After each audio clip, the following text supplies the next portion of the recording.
ഈ വഴി വരുമ്പോൾ ശ്രദ്ധിക്കുക, വളരെ ശ്രദ്ധിക്കുക. അടുത്ത ഒരു സർപ്രൈസ് എന്താണെന്ന് വെച്ചാൽ വളരെ ശ്രദ്ധിച്ച് വരേണ്ട റൂട്ടാണ്. ബ്രിഡ്ജിൻ്റെ അവിടെയാണ് നമ്മൾ എത്തിയിരിക്കുന്നത്. ആനയുടെ മുന്നിൽ പെടാൻ സാധ്യത ഉണ്ടെന്നാണ് തോന്നുന്നത്.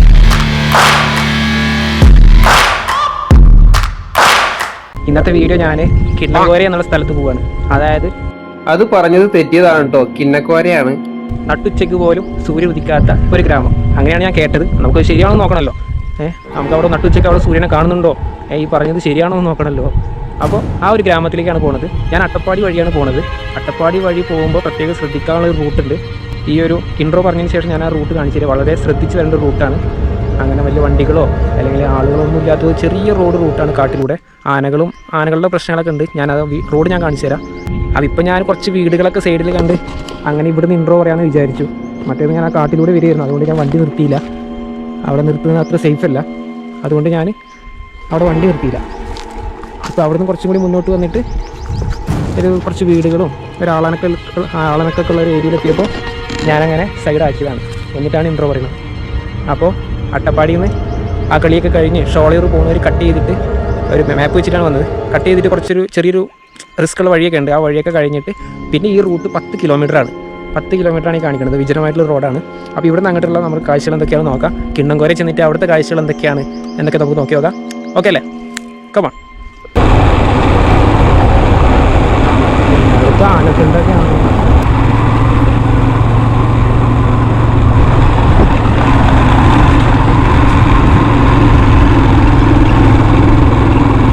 ഞാൻ പിന്നെ വല്ലാതെ എവിടെയും നിർത്താതെയാണ് വരുന്നത്.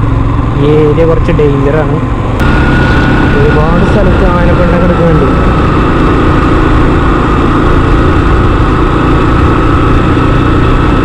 സ്ഥിരമായിട്ട് ആന ഇറക്കുന്ന മേഖലയാണ്, ആളൊഴിഞ്ഞ മേഖല. അതിൽ വണ്ടികളും ഇല്ല, ആളനക്കൊന്നും ഇല്ലാത്തൊരു ഏരിയയാണ്. ഒരു റൂട്ടാണിത്. വണ്ടികളും ഇല്ല, ഒന്നുമില്ല. കിണ്ണക്കോരയുടെ റൂട്ടാണിത്. അട്ടപ്പാടിയിൽ നിന്ന് വരുമ്പോൾ ഈ ഒരു റൂട്ടാണ് കാണിക്കുന്നത്. ഈ ഒരു റൂട്ടാണ് വരേണ്ടത്. അപ്പോൾ വളരെ ശ്രദ്ധിച്ച് പോവുക, അധികം എവിടെയും നിർത്താതിരിക്കുക.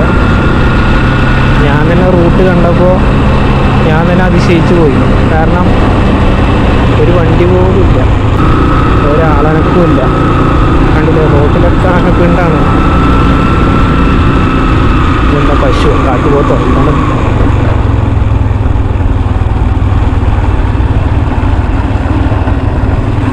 അത് പശുവാണ്. ആരുടെ അവിടെ പശുവിനേക്ക് കൊണ്ട് കിട്ടി? അത് അലഞ്ഞെടുക്കുന്ന പശുവാണ്. ഇവിടെ കൊണ്ട് കെട്ടിയിട്ടൊന്നുമില്ല. 10 കിലോമീറ്ററാണ് ഈ റൂട്ട് കേട്ടോ. അതായത് അട്ടപ്പാടിയിൽ നിന്ന് കിണ്ണക്കോരയ്ക്ക് പോകുമ്പോൾ കാണിക്കുന്ന റൂട്ടാണിത്. 10 കിലോമീറ്റർ ഉണ്ട്. അപ്പോൾ വരുന്നവർ പ്രത്യേകം ശ്രദ്ധിക്കുക.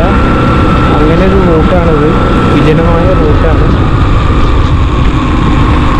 ആന ഉണ്ടാവാൻ എന്തായാലും സാധ്യതയുണ്ട്. ഞാനിപ്പോൾ ഈ വീഡിയോ ഷൂട്ട് ചെയ്യുമ്പോഴും ഞാനിപ്പോൾ പോയിക്കൊണ്ടിരിക്കുമ്പോഴും എൻ്റെ മനസ്സിൽ ഇതാണ്, ആനയായിട്ട് റോഡിലേക്ക് ഇറങ്ങുന്നുണ്ടോ നോക്കിയിട്ടാണ് ഞാൻ പോകുന്നത്. പിന്നെ ഞാൻ ഈ വീഡിയോയുടെ ഇൻട്രോ പറയുന്നതിന് മുമ്പുള്ള വിഷ്വലാണിത്. ഞാനിവിടുന്ന് സൈഡാക്കിയിട്ട് അങ്ങനെ ഇൻട്രോ ഒന്നും പറയാനുള്ള ഒരു ചുറ്റുപാടല്ല, വണ്ടി നിർത്തിയിട്ട് അങ്ങനെ സംസാരിക്കാനുള്ള ചുറ്റുപാടല്ല. അപ്പോൾ ഇങ്ങനൊരു റൂട്ടാണ് കേട്ടോ ഇവിടെ. അപ്പോൾ ഇനി കിണ്ണക്കോരയിലേക്ക് 62 കിലോമീറ്ററാണുള്ളത്. ഈ ഒരു റൂട്ട് 10 കിലോമീറ്ററാണ് കാണിക്കുന്നത്. പിന്നെ അവിടുന്ന് കട്ട് ചെയ്ത് പോകണം. അങ്ങനെ 62 കിലോമീറ്ററാണ് നമുക്ക് ഇനിയുള്ള ദൂരം. പിന്നെയും കുറേ കൂടെ മുന്നിലേക്ക് വന്നു കേട്ടോ. ഞാൻ പറഞ്ഞില്ലേ, എന്താ ഇങ്ങനെ തന്നെയാണ് റോഡ്. അപ്പുറം ഇപ്പുറം കാട്. ഇത് ചെറിയൊരു റോഡാണ്. അതൊരു 10 കിലോമീറ്ററോളം കാണിക്കുന്നത്. അതിന് ശേഷം ഇങ്ങനെയൊക്കെയാണെന്ന് നമുക്കറിയില്ല. ഒരാളും മനുഷ്യനും ഇല്ല. ഒരു വന്യജീവികളുടെ സാന്നിധ്യമുണ്ട്. അങ്ങനെയൊക്കെയുള്ളൊരു ഇതാണ്, അങ്ങനെയൊക്കെയുള്ള ഒരു ചുറ്റുപാടാണ്. അപ്പോൾ ഈ വഴി വരുമ്പോൾ ശ്രദ്ധിക്കുക, വളരെ ശ്രദ്ധിക്കുക. ഈ ഫാമിലീനായിട്ട് വരുമ്പോഴോ ബൈക്കിൽ ഫാമിലീനായിട്ട് വരുമ്പോഴോ അത് കുറച്ച് ഡേഞ്ചറാണ്. എന്താ കുറച്ചുകൂടി മുന്നോട്ട് വന്ന് എല്ലാ സ്ഥലത്തും ആനയുടെ ബോർഡാണ്. എനിക്ക് തോന്നുന്നത് ഞാൻ ആനയുടെ മുന്നിൽ പെടാൻ സാധ്യത ഉണ്ടെന്നാണ് തോന്നുന്നത്.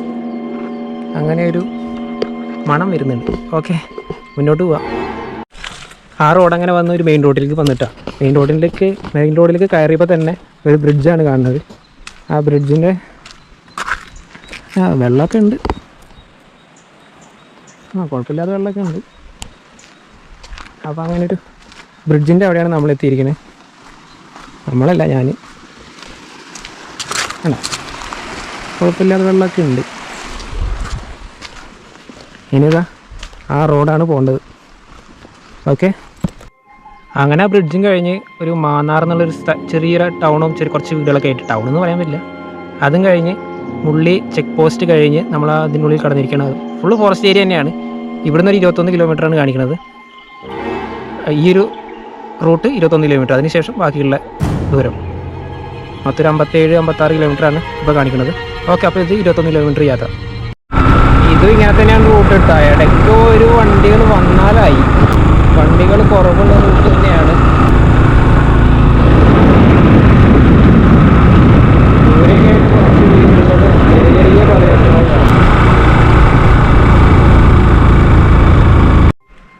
ബേഗുമുല്ല അങ്ങനെ സ്ഥലം. അവിടെ ഇതിന് ഒരിക്കണ്ടി 20 കിലോമീറ്റർ, ഗഡായി 7 കിലോമീറ്റർ. ഓരോ സ്ഥലങ്ങൾ. അടുത്തൊരു സർപ്രൈസ് എന്താണെന്ന് വെച്ചാൽ 43 ഹെയർ പിൻ ബെൻഡാണുള്ളത്. 43 കഴിഞ്ഞ് 42 എത്തി. 41ാമത്തെ ഹെയർ പിൻ ബെൻഡിലേക്കാണ് ഈ പോകുന്നത്. ഇതൊന്നും നമ്മൾ പ്രതീക്ഷിക്കാതെയാണ് ഈ യാത്ര പ്ലാൻ ചെയ്തിരിക്കുന്നത്. അപ്പോൾ ഇതാ ഇപ്പോൾ കണ്ടപ്പോഴാണ് മനസ്സിലായത് 43 ഹെയർ പിൻ ബെൻഡ്. അടിപൊളി. ആകെയുള്ള ഒരു സമാധാനം എന്താണെന്ന് വെച്ചാൽ തിരിച്ചു വരുമ്പോൾ ഈ റൂട്ടല്ല ഞാൻ വരുന്നത്. അതാണ് ഒരു സമാധാനം. കാരണം വിജനമായ റോഡുകളാണ്. പിന്നെ കുറേ കിലോമീറ്ററോളം ഉണ്ട്. Kilometres and kilometres. അങ്ങനെ ഒരു യാത്ര.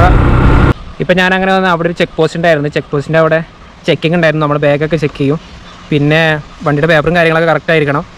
പിന്നെ വാട്ടർ ബോട്ടിലൊന്നും അങ്ങോട്ട് കടത്തി വിടില്ല. കാരണം തമിഴ്നാട്ടിലേക്ക് കടന്നല്ലോ. അപ്പോൾ പിന്നെ വാട്ടർ ബോട്ടിൽ ഐറ്റംസ് അതിനൊക്കെ ഫൈൻ ഇടും. പിന്നെ നമ്മൾ പാസ് എടുക്കണം. നമ്മൾ തമിഴ്നാട്ടിലേക്ക് വേറൊരു ഡിസ്ട്രിക്റ്റിലേക്ക് പോകുമ്പോൾ പാസ് എടുക്കണം. അത് എന്നോട് അവിടുത്തെ സാറന്മാർ പറഞ്ഞു ഇവിടുത്തെ റേഞ്ചിൻ്റെ പ്രോബ്ലം ഉണ്ട്, അതുകൊണ്ട് അത് വേഗം അത് ഫോം പൂരിപ്പിച്ച് ഗൂഗിളിൽ നമ്മൾ ചെയ്യുക. അല്ലെങ്കിൽ ഇനി അങ്ങോട്ട് ചെല്ലും തോറും ഫൈൻ കിട്ടും. അപ്പോൾ അതൊന്ന് ശ്രദ്ധിക്കുക. അപ്പോൾ മുന്നോട്ട് പോവാം. അങ്ങനെ 25ാമത്തെ ഹെയർ പിൻ ബെൻഡ്. 25ാമത്തെ 43-ൽ 25ാമത്തെ ആയി. 25ാമത്തെ ആയിട്ടില്ല, ഞാൻ അങ്ങോട്ട് കയറിക്കൊണ്ടിരിക്കുകയല്ലേ. ഇനി 25 ഉണ്ട്. അങ്ങനെയാണ് ടോട്ടൽ 43. പിന്നെ ഞാൻ ഇടയ്ക്ക് കിണ്ണങ്കോര എന്നാണല്ലോ പറയുന്നത്. കിണ്ണങ്കോരയല്ല, കിണ്ണക്കോരയാണ് കേട്ടോ. കിണ്ണക്കോരൈ. അപ്പോൾ അങ്ങോട്ടേക്കുള്ള യാത്രയാണ്. ഓക്കെ, മുന്നോട്ട് പോവാം. 3ാമത്തെ ഹെയർ പിൻ ബെൻഡ് ആകുമ്പോൾ, അതായത് നമ്മൾ കയറ്റം കയറിയിട്ടാണ് പോണത്. 3, 2, 1 അങ്ങനെ മേലേക്കാണ് പോണത്. അപ്പോൾ 3ാമത്തെ ഹെയർ പിൻ ബെൻഡ് ആകുമ്പോൾ അവിടെ നിന്ന് അങ്ങോട്ട് തേയിലത്തോട്ടങ്ങളാണ്. റോഡ് സൈഡിലൊക്കെ തേയിലയുടെ ഇത് സ്റ്റാർട്ട് ചെയ്യണത് 3ാമത്തെ ഹെയർ പിൻ ബെൻഡിൻ്റെ അവിടെ നിന്നാണ്. ഓക്കെ, ഇവിടെ നിന്ന് അങ്ങോട്ടുള്ളൊരു വ്യൂ നോക്കിയത്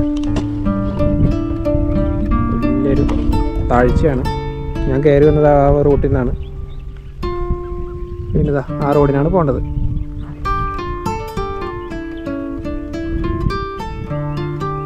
ഓക്കെ, ഇപ്പോൾ അത് ഒനിക്കണ്ടി എന്നുള്ളൊരു സ്ഥലത്തെത്തി. ഇതൊരു ടൗൺ ഏരിയ ആണ്. കുറേ വീടുകളൊക്കെ ആയിട്ട് ഒരു ടൗണ് ചുറ്റുപാടാണത്.